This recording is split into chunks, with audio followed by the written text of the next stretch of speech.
Peel podcast, where we peel back the covers on hidden truths. Today, we're going to be dissecting the Daddy Letters, which is a series of letters written by a father to his 7 daughters about everything they need to know about love and relationships. My name is Camille Lewis. I am a licensed clinical social worker and therapist. I am joined by 2 of my sisters here. Hello. Hi, my name is Amber Thomas Gordon, and I am a clinical research professional and molecular biologist. I am Bianca Burnett, and I am a registered nurse. So we have been watching the Daddy Letters, and we're going to talk about the first few today. But there is something that came up at the end of each of the Daddy Letters that's kind of a big question mark. So what do y'all think this apple pie is all about? Good. Yeah. So, when I think about apple pie and just, the idea of sitting at table with family, it reminds me of something that's just comforting, right? So I think as the father is preparing and writing the letters to his daughters, this is a difficult subject. It's a difficult topic, right? And it's very sensitive as well. So I think that the apple pie really helps to facilitate just that comfort, right? For them to relax as they read and just really receive it, right? Be in that sort of, comforted state while they read the letters. Interesting. Read the information. Bianca, what did you think about it? Because that's not what I got. Oh, my thought was kind of similar to hers. When I think of dessert, it's like, the last thing you eat after a meal. Yeah. And when you're sitting down, I feel like the dad was basically trying to create a safe space for his daughter, for her to feel comfortable enough to be vulnerable, ask her questions, and not feel like this conversation is like, I'm telling you the do's and don'ts of life or of dating, of intimacy type of thing. So I think it was more so just trying to create that safe space for the conversations to be had. Interesting. I thought it was a metaphor. I thought that it was a metaphor for the way that we ask God for the things that we want. And so the dad in the beginning was like, sure could go for some apple pie. I had some ice cream here. Wish I had some apple pie to go with it. Okay. And then the next one, he was like, y'all taking too long, so I'm going to try to make it myself. And see, y'all already know where I'm going with this. You're taking too long. I'm going to try to make it myself. And then he said, well, thanks for the chocolate cake, but what I really wanted was that pie. And just how we think we know what we want, but God will send us something else. And especially as we're talking about dating and relationships, I think that we've all been there where we have an idea of what we want. We've all heard the task of make a list of everything that you want in a man, make a list of everything you want. And I think that makes us very rigid sometimes in being open to the things that God can bring into our lives or the people that God can bring into our lives. So that was what I thought about that apple pie. We completely different directions there. Okay. Yeah, but that's a really unique, that's a unique perspective. Yeah, that's a unique perspective, and one that's relevant too. I think so. Well, there were a lot of really relevant topics in the Daddy Letters. What was it like for y'all to receive them? Because the whole premise is that it's a father talking to his daughters. So is that how it felt and how you were able to receive it? What was it like on the receiving end of this messaging? So for me, I tried to pay very close attention to it. And I found myself doing a lot of reflection on my interactions with intimacy or dating type of thing. Because when I was younger, that wasn't a conversation that I had with my dad or even my mother at that point. And I feel like the reason they didn't have that conversation was, okay, well, if we don't have that discussion with her, then she won't be exposed to it. Right, exactly. But obviously that's not the way that life works type of thing. And I feel like a lot of parents actually do that, especially when it comes to sex or drugs. It's just like, oh, well, if we don't have that conversation, then they won't know anything about it. Kind of like out of sight, out of mind. Yes, and exactly. If we don't teach them about it, then they won't be curious about it because they've never heard of it. Right. But they've not heard from it in this home. But then the opposite happens the exact opposite. You have your friends.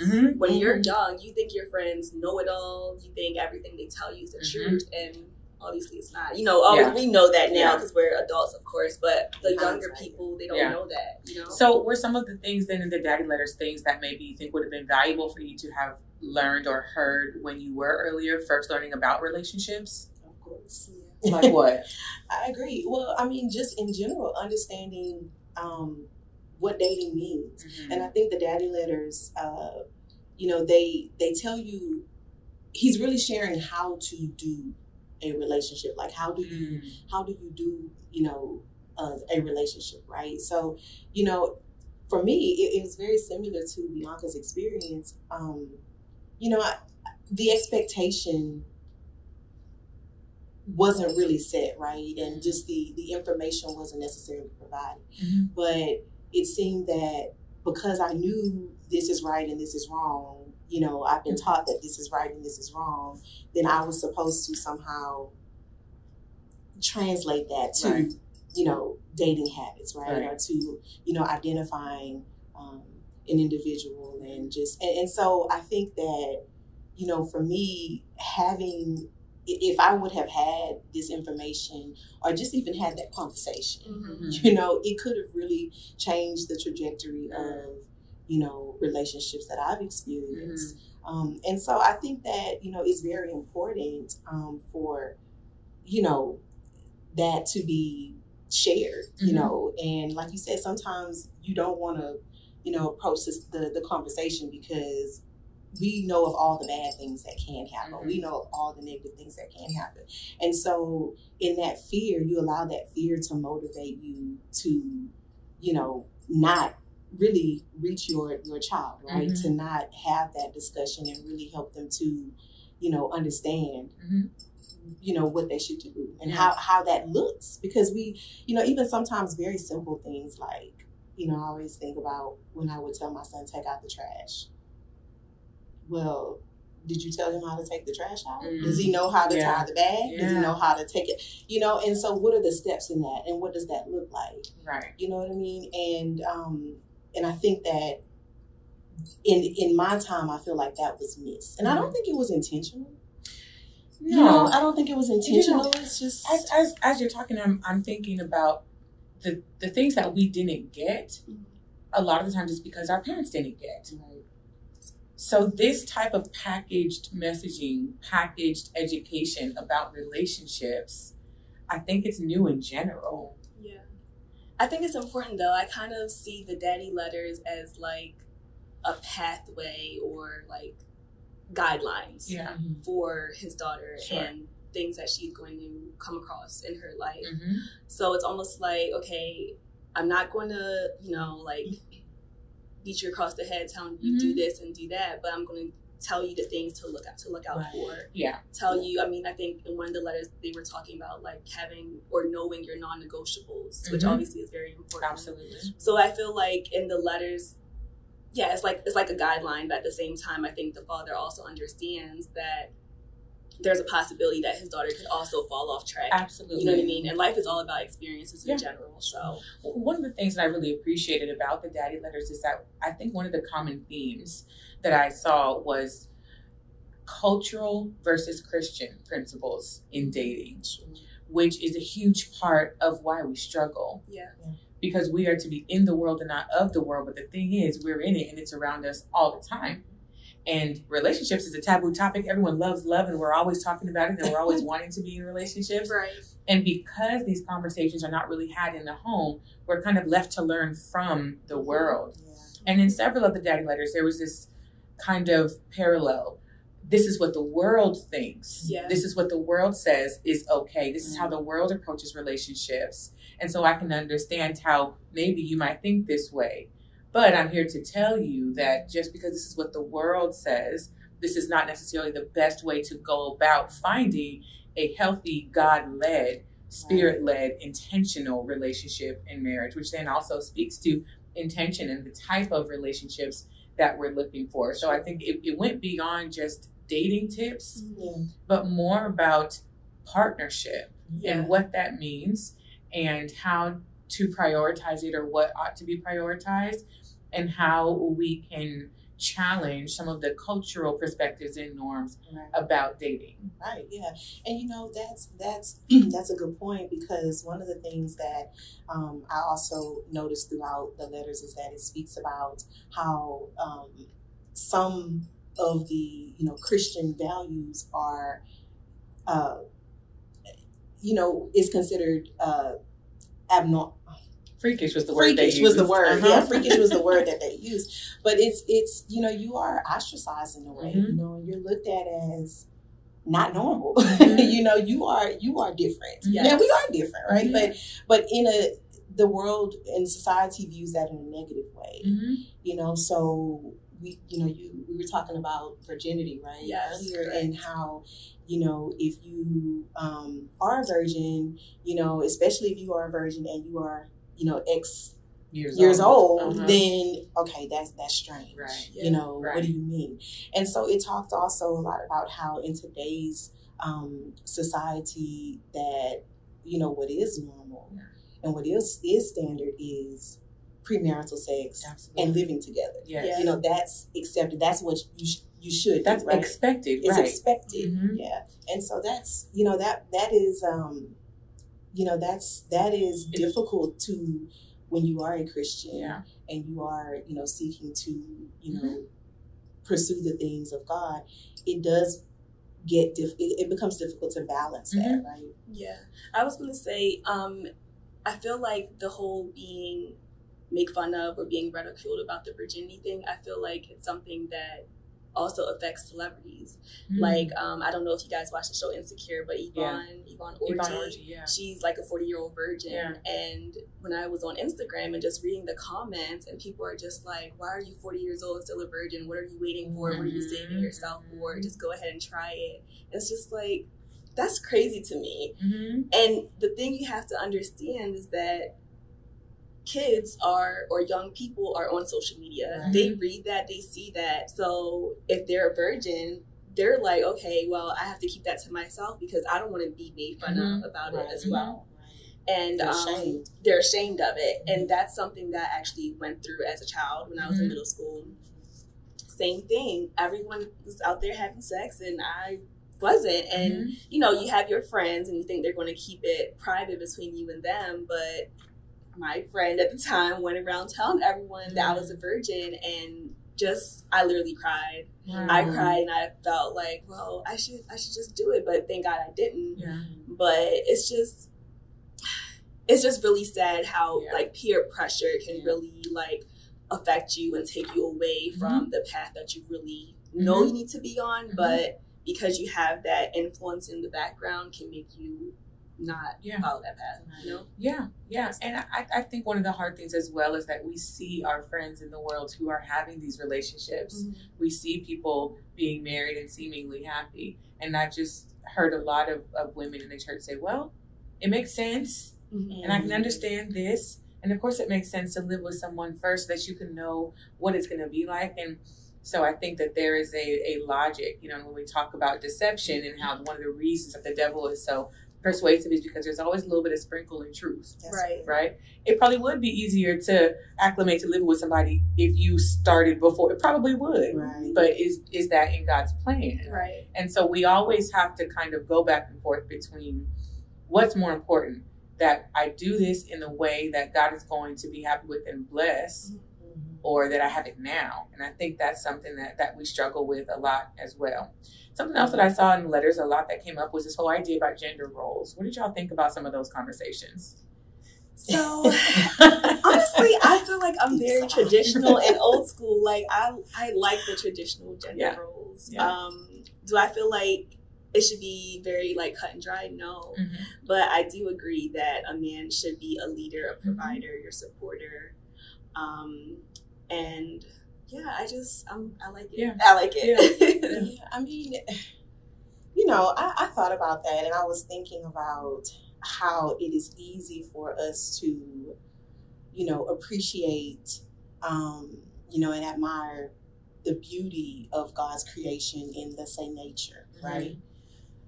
And when it comes to man and woman, you know, these expected roles and how God has, you know, very uniquely designed us, also God's creation.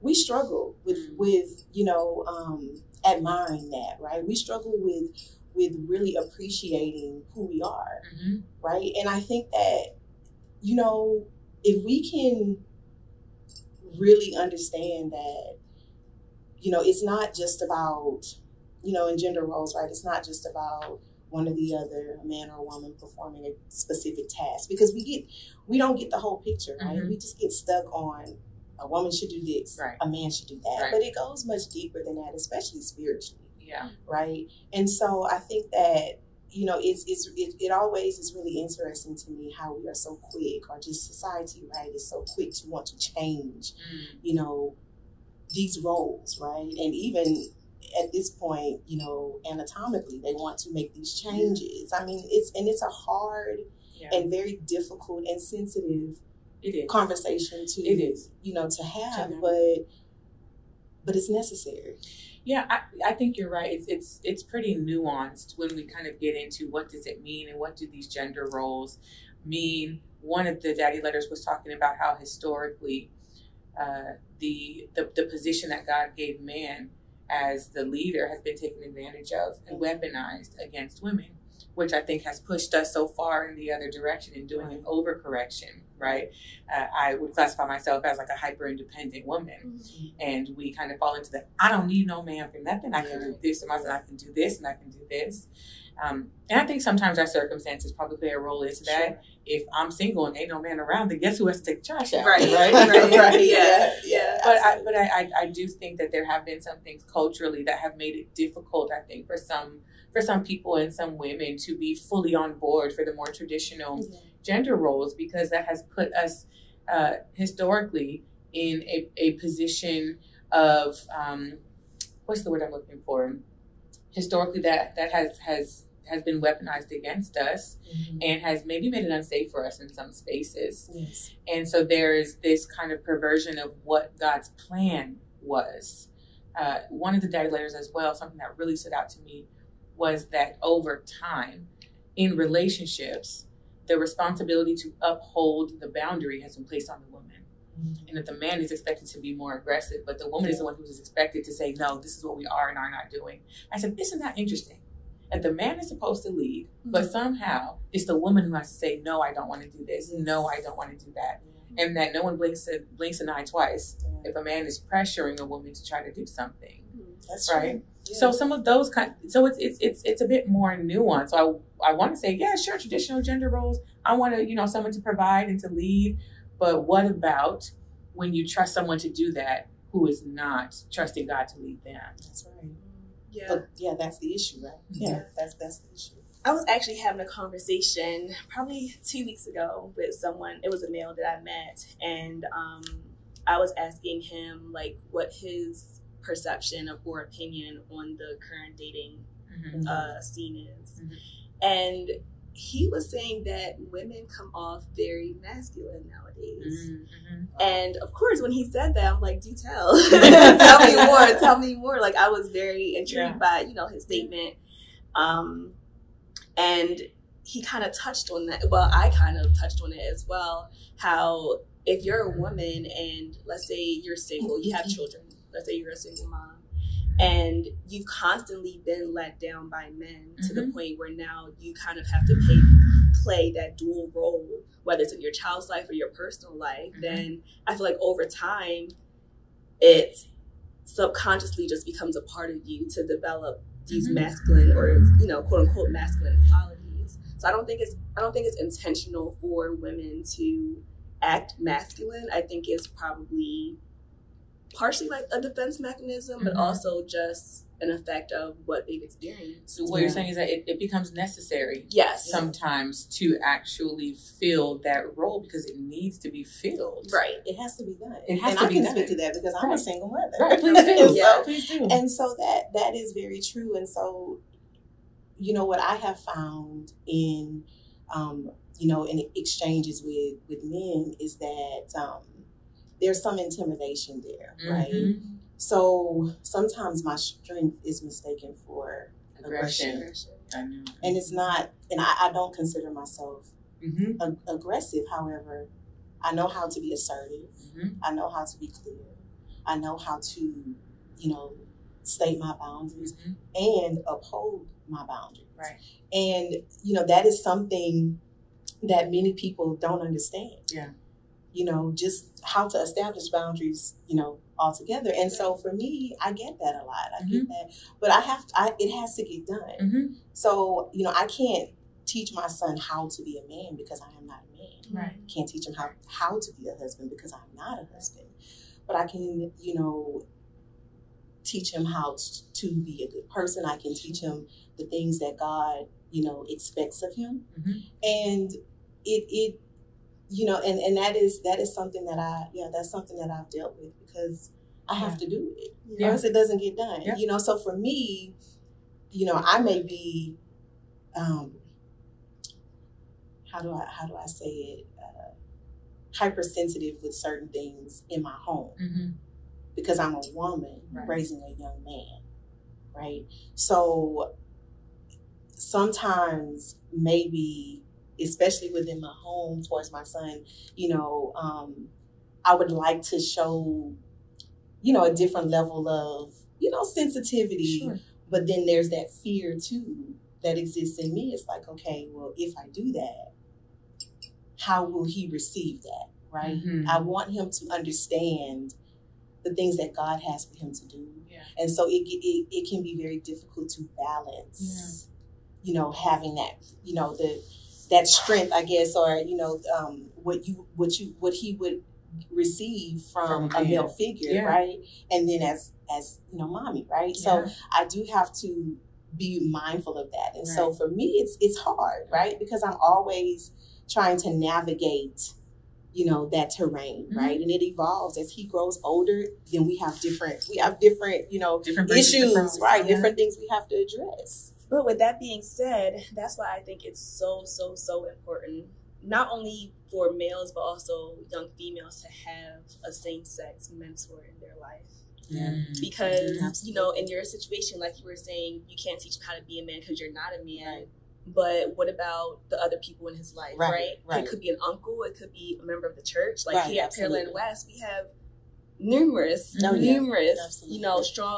strong men that, can very much instill those values into the younger men that may not have, that figure in their life. So I think having a mentor is and that has been helpful. Certainly for us, right? That was and has been intentional for me, obviously, because I know that there are some things that a man can offer him and share with him, and then he can relate better too, right? Because he doesn't always want to tell me everything, and so I think that it definitely is necessary. Yep, absolutely. Well, and hopefully with that might give you a bit more space to kind of rest in the feminine without feeling like you're having to overcompensate maybe in the other direction, which I guess leads me to something else that I have been thinking about. We're all successful women and professional women, and I too have gotten the accusations of being intimidating and aggressive because I'm independent and have done this for myself and have done that for myself. When you're dating, do you all ever feel the pressure, or is there ever a part of you that wonders if you have to minimize yourself a bit so as not to come across as intimidating? Not for me. Really? I've actually never gotten that. Like never. I don't. Yeah, like I feel like when people I can't get away from it. I've never got that. Like I feel like people that meet me, they say that I'm very like, I don't know, like warm and friendly. Like they don't. I've never like had anyone tell me that come off like masculine or hyper independent or anything like that. Or that they were intimidated. Or that they were intimidated. Wow. Yeah, I get it all the time. Yeah, I get it. Yeah. What in one of the Daddy letters, they were talking about the story of Ruth and Boaz. Oh yes. And how Naomi, sent Ruth, hey, go out here, make yourself available. And that just got me thinking about what does it mean and look like for a woman to date intentionally without being the aggressor, and how do you intentionally date without being the one to initiate things, and what does that look like, and how do we do that? Because we want a man who's going to lead and initiate, and there's a lot of conversation. This ain't what we're going to talk about, but there's a lot of conversation about that. Because we want to be chosen. Right. So does that mean that we just sit there and look pretty? Does that mean that we say, hey, I'm interested in you? So how do you all navigate that as you're dating? Or do we navigate that as we're dating? That may be a better question. I don't, it just happens, right? It happens naturally sometimes, and just so I don't necessarily go out of my way, right, to find someone or to seek someone. But a lot of times, when I meet someone, it really is just in my natural routine, which is, pretty predictable, right? It's in my natural routine. And so, I like that because it does allow me to see another person in their sort of natural routine, whether it's at the grocery store or at, just, a game or, an event or something like that. But it's not like I don't intentionally go out and say, I'm going to go, here tonight. Yeah. Or, they talked about dating apps and everything too, like social media. And so I have not done that. Let me say that. I have not, tried it that way. But, maybe I don't really navigate it. I think it's interesting. And I really was thinking about Ruth and Boaz because, Naomi was telling Ruth, kind of, in my perspective, well, maybe this is the question. Do you think that she was telling her how to pursue him? Or was she telling her, make yourself available so that he will want to pursue? I think that's what she was saying. Yeah, just to make herself available. But as far as women approaching men, I feel two different ways about it. Again, I'm very traditional. I feel like if a man really wants you, he's going to be the one to approach you. Yeah. But then at the same time, there are some men that are super shy, that are just as afraid of rejection as a woman. So maybe he may be interested, but he's just so scared that he's not going to. And I also think there's different levels to how a woman approaches a man without it coming off as desperate or too aggressive, right? So if let's say I'm at, church or a bar or somewhere, and I see someone that I'm interested in, I may flirt a little bit, or spark a little conversation, which I have done before and it's worked. But but I think it's just, I think the key is to just not be too aggressive. I'm not going to go up to a guy and say, hey, are you single? Can we go out tomorrow? You know what I mean? But I don't think there's any harm in sparking a conversation. You know what I mean? So that's been my experience. Yeah. I think that's an interesting conversation, especially because we are taught and reared, and the Daddy Letters 2 was talking about finding a man who is after God's own heart, and it talked about David and how he was, strong and soft and wise and well balanced, well balanced, right, and someone who loves God, and that's what we really want. And I think that's something that we run into is a quantity issue. If I could say, you want to say it. Absolutely. We're keeping it cute because we're on the orange field. I want to go there. Okay. So I think that's what contributes sometimes to the way that we approach dating and the pursuit and really trying to kind of make it happen. Because if you do find somebody who's already in the church, what I always say is if you find a single man in the church, he ain't going to stay single very long. Yeah. There's a line already. Yeah. So then that brings the whole conversation about outside of the church dating and what does that look like? So as we're talking about cultural norms versus spiritual and Christian norms, I think that is a part of it as well. So when you all are thinking about relationships or finding a mate and finding a partner, is that something that you consider, finding someone who's already in the church versus finding someone maybe in the world and being open to making that work? Well, I don't think you should limit yourself to only, or maybe I don't think that's what you're saying, but I could be misunderstanding. Not necessarily limit yourself, but I think that does seem to be the gold standard. And when we talk about being equally yoked, a lot of the times, that oftentimes comes down to what we believe and how we. What are the pillars in our lives, and where does that come down to? Okay, I can see that. I think that high valued Christian man, just because you don't necessarily see him in church every Sunday doesn't mean that you can't find him outside of the church. Maybe he works every Sunday. You know what I mean? Or he could have other obligations that prevent him from actually being active in the church, type of thing. So I mean, you can meet a good Christian person at a bar. You really can. I mean, people like to say like, oh, you can never find your husband at a bar. Like, there's good quality people everywhere. So that's my take. Yeah. I mean, I think, you know, it's both, right? Like, you know, obviously, you know, the preference is to, you know, find someone in the church, you know, and, but also I think that, you know, you can still engage, you know, in discipleship even when there's someone outside of the church, right? And then that gives you an opportunity, you know, not just to pursue them, you know, but also to really share the gospel with them and to help them to understand your values, right?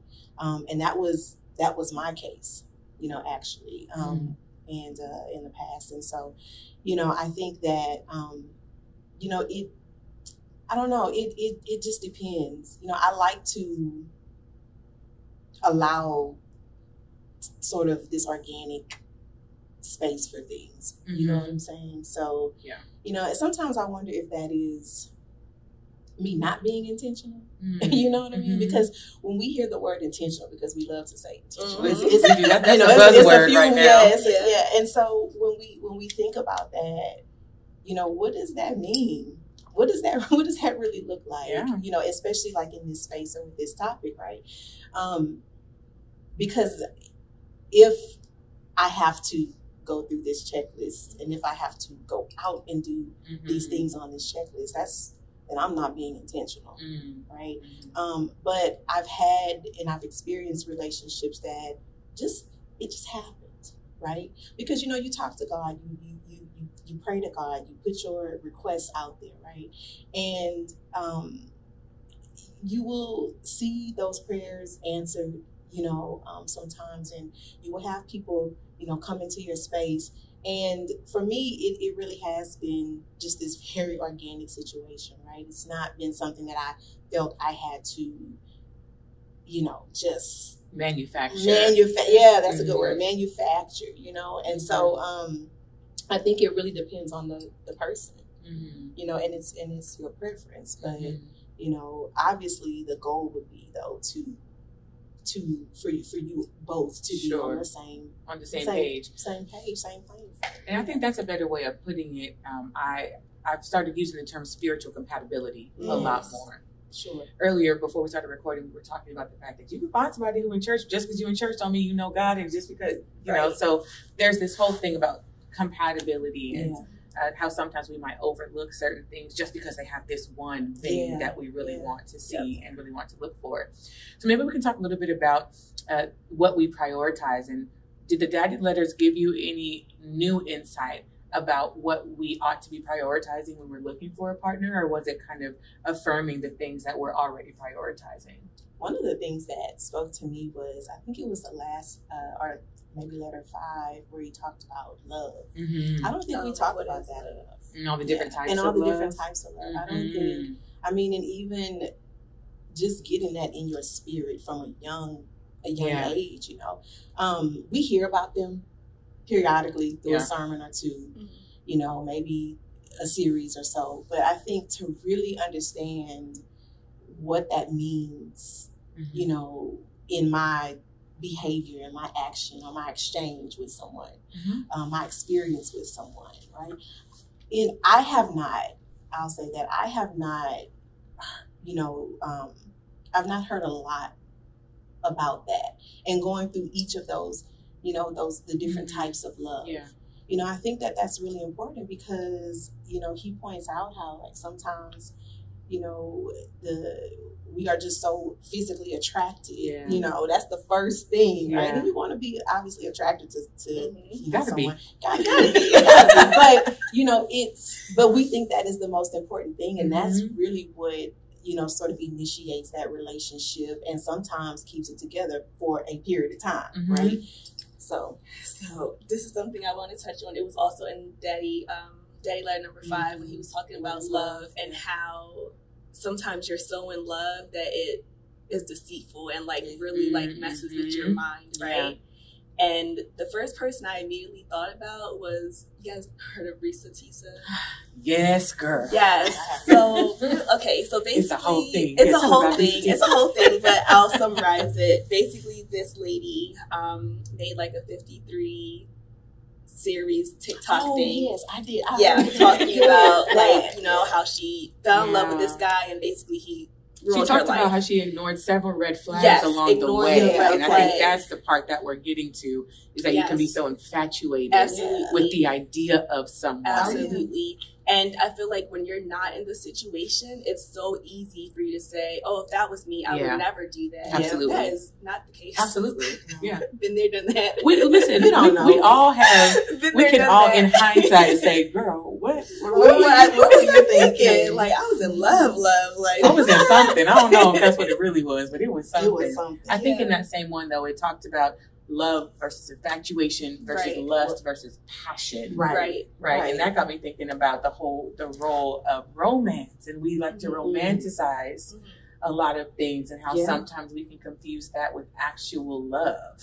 Yes. Yeah. But then I also feel like, you know, not to single out men, but I feel like there are some men out there that knows that's what a woman wants. Absolutely. And they take advantage. Take advantage of it, and then they portray themselves as this very romantic person just for, I don't know what they're doing it for. You know what they're doing it for. I mean, I do know why they're doing it for, but it's like, come on, like, how could you do that? You know what I mean? And they don't care. Like, but he talked about that too, right? He touched on like setting your boundaries, upholding your boundaries, and that. And not being so blinded by the things that they present and do. They will be kind to you. Right. Yeah. In the beginning, put you in. And then, you know. But again, easier said than done. It is. Well, and that's why we have these trust issues that make us so aggressive. See, it's full circle. It's all coming back around.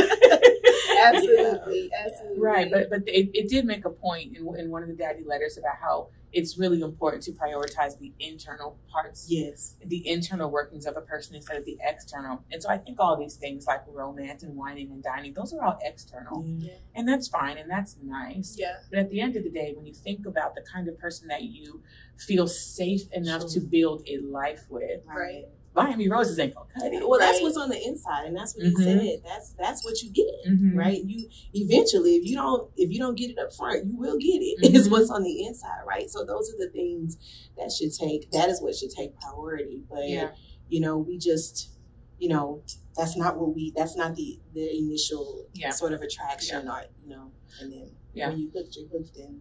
Well, I think that also goes back to what the world kind of pushes as how we should approach relationships. You got to have that spark. Yes. You got to have that initial attraction. You got to be physically compatible. You got to have fun together, right? And while those things, I'm sure, do have a place, are those the first and most important things that we should be looking for? Because if they are, then I think we tend to ignore some other things. But then I also feel like those things usually don't see them, or they usually don't come out until later on in the relationship. So I feel like people make it official early on before they even get to see that side. You know what I mean? So I feel like that kind of affects the decision making as well. It almost seems like it's like, as we're talking about it, it almost makes me think that it's a skill, right? In how you approach, you know, dating and relationships and identifying people. This is a skill. It is, right? Which is why it's something that we have to learn and be educated on so that we can do it wisely. Right. And if we're honest, so we can do it effectively. We're made for partnership, and we're made to be to exist in community with one another. Yeah. And I think that because of the way that dating is now, which is not the best. It's not.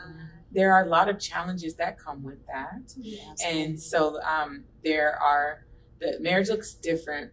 People are not getting married as young. My parents got married when they were like 21 and 23. I couldn't imagine, couldn't fathom.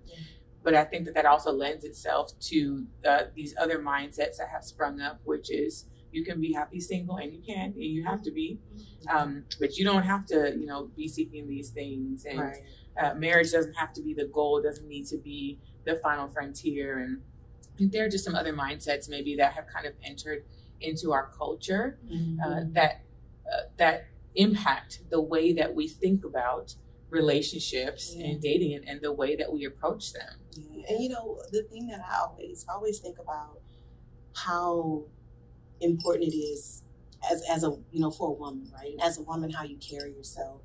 And it talked a bit about image, I believe, as well, right? And and I do think there is some validity to that, right? Because as a woman, I feel you set the tone for the relationship. Yeah, you set the tone for your relationship. You set the tone for your home, right? And if you have non-negotiables, you need to stand firm on those. They're non-negotiables for a reason. And I think as hard as it can be, there are men that really do appreciate that, right? And you want to make sure that you're not allowing, because what you allow, people will do what you allow them to do, right? And then it becomes really difficult later on sometimes to try to repair that, or try to fix it or salvage those things. But I think we have to remember that too, and just how we're presenting ourselves, whether it's we spark a conversation or whether we allow whether we choose to be pursued, however we choose to to enter into that space. I think that it's important to remember that you set the tone, right? So how you respect yourself, they will see that. You know what I mean? And so I think that it will really just sort of support that foundation that you would hope to eventually build. I feel like social media has definitely made that like even more, I guess, pronounced. Like obviously a lot of young people are on social media, whether it's Twitter, Instagram, whatever, and they see these celebrities or influences and they're literally half naked all the time, but yet they have a lot of money, or they have, I don't know, like a boyfriend or somebody that is, I don't know, waiting on them hand and foot. So then you have the young people that are watching this and think, oh, if I do that, then I can get this, that, and a third. And it's like, oh my gosh, it's really sad. It's really sad. And again, I feel like that's why it's so important for, daddies, mothers, whoever, to still understand that your child is always going to have these outside influences, but you have to make sure that you're letting them know, like, just because you see this and just because it's quote unquote the standard does not mean that you have to partake in it. You know? Absolutely. This whole conversation about image is also making me think about value and where we place our value. And I think there have been a lot of mindsets and opinions and things from just being in the church a long time.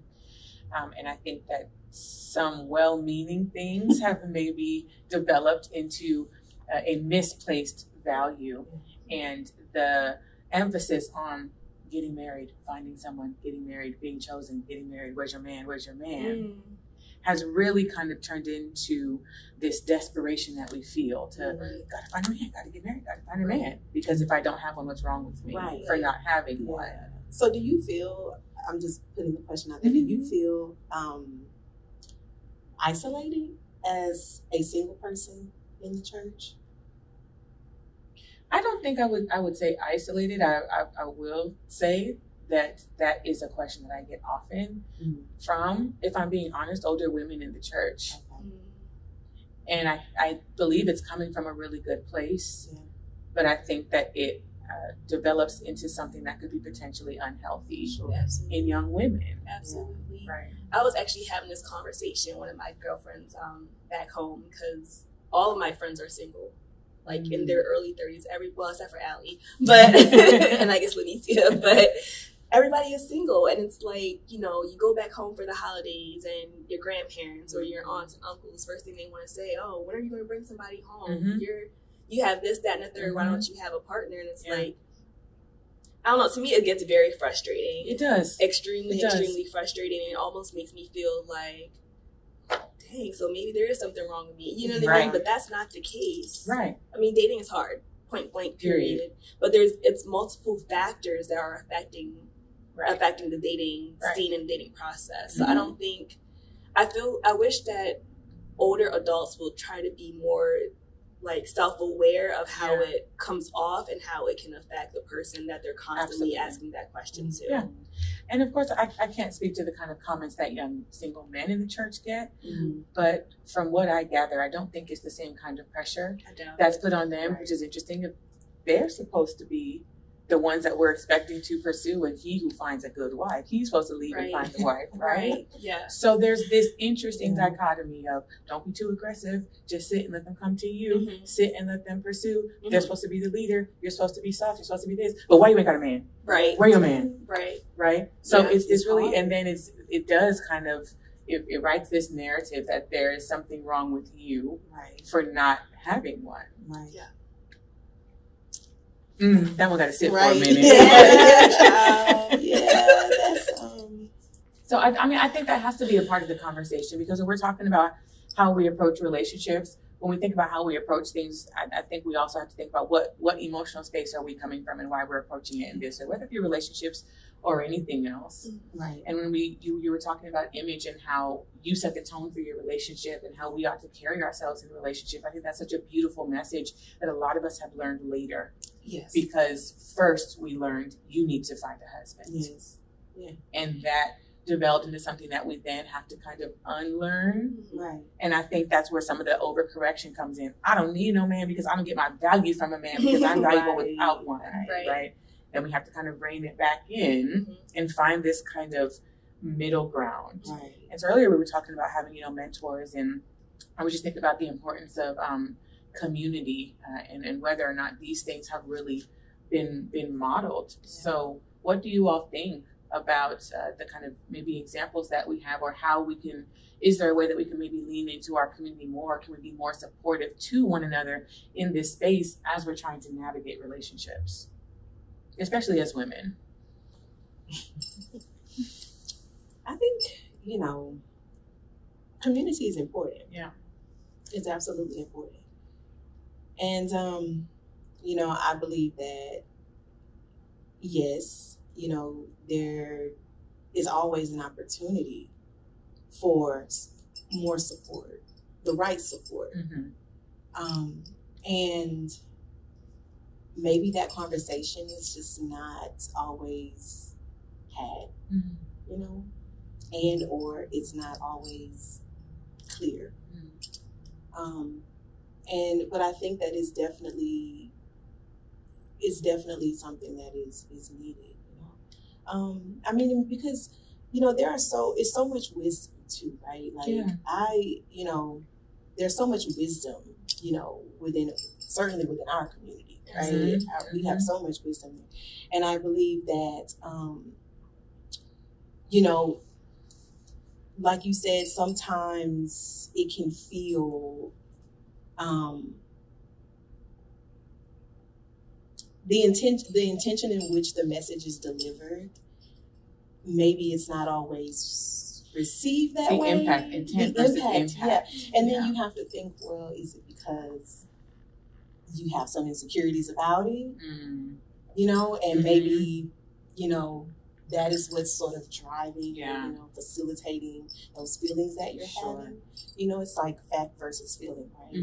And so, but I think that it really starts by building relationships, right? Like, I don't necessarily feel comfortable with someone that really don't know me very well, to approach me about such a sensitive topic, right? Because we don't know each other's history. We don't know each other's background. And that matters, you know, even if it's coming from a good place. Yeah. And so I think that it really starts with just relationships in general, right? And as women, you know, establishing those relationships and nurturing those relationships. And then some of the more sensitive and more difficult, you know, conversations you can have, you know, comfortably, and then it helps you to kind of, you know, let your guards down a bit so that you can properly receive the message which is being communicated, right? And with the intention, right? And so, but I definitely think that it's important. Yeah. Do you have any thoughts about that, Bianca? Okay. So switching gears a little bit, did you learn anything new about men from the daddy letters? I don't think there was anything new. No, I don't think I learned anything new. I think there were just some good reminders of things. I was going to say that. It just reminded me. I was able to like reflect upon past situations or experiences and say, okay, yeah. Did it give you a different... That was fairly accurate. Yeah. Did it give you a different lens to reflect on those things, or some more clarity on some past experiences that you've had? Probably just more clarity. So just knowing that, I guess, what my experience was or my perceptions were valid. Type of thing. Yeah. And I thought about, we mentioned this earlier, I thought about how I just wish I had this, sooner than later, right?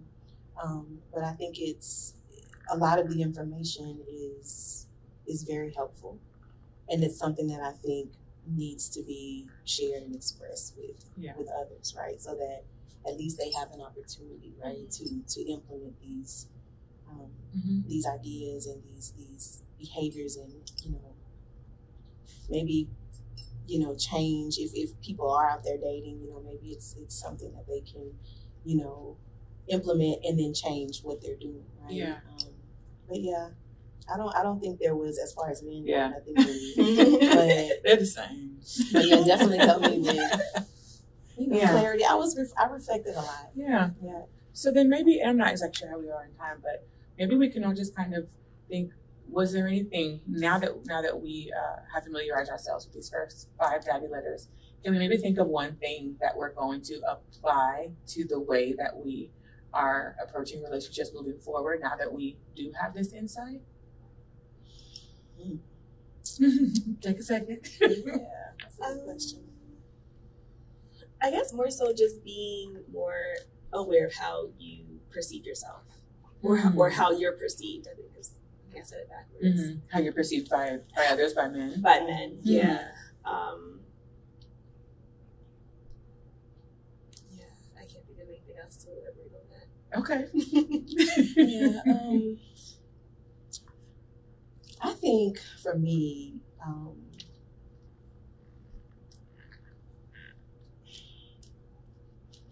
I was going to say intentional, right? That's exactly what I was going to say. That's exactly what I was thinking. I just talked about that word. Yeah. But definitely being more intentional, and I am typically very clear, up front. There's usually no confusion. But I definitely think that even for myself, like really thinking through, okay, what is the goal, right? What is the objective, and not allowing certain things to take a back seat. When my spirit tugs at me, I need to pay attention. I need to pay attention to that. I need to be aware, and address it, accordingly. Right?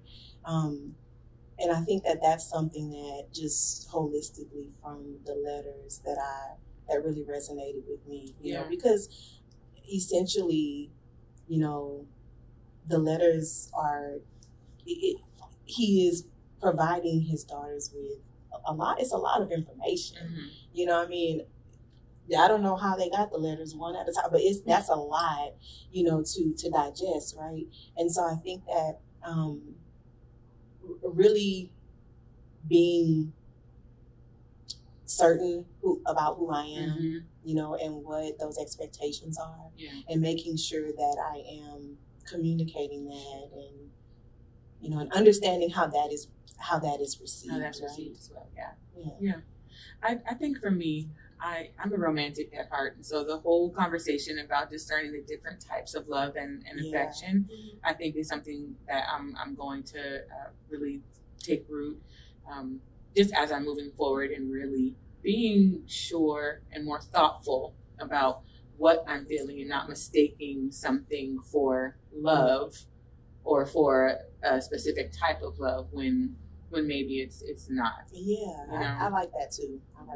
Yeah, because there's like a lot of different phases, I think, where you're starting to date someone. It's very exciting at the beginning and we feel a lot of things, and you know, but I do think that it's important to have some clarity on what I'm feeling and on what I'm not feeling, so that we can move forward more mindful. It's so exciting in the beginning sometimes, and so you don't want to scale back because you think, oh, this is the type of love that I'm engaging in, and this may not, you know, it's too good to be true. That's a big one. Yeah, so it is something that I think definitely, you know, time in prayer and studying definitely, you know, is something to engage in as well while you're going, because you want to make sure that, you know, that you're making the right decision. And that's why when we date, like, it's so hard, right? Because we want to do the right thing, you know, but when we battle with all of the, you know, the societal norms, and we want to uphold those things that are righteous,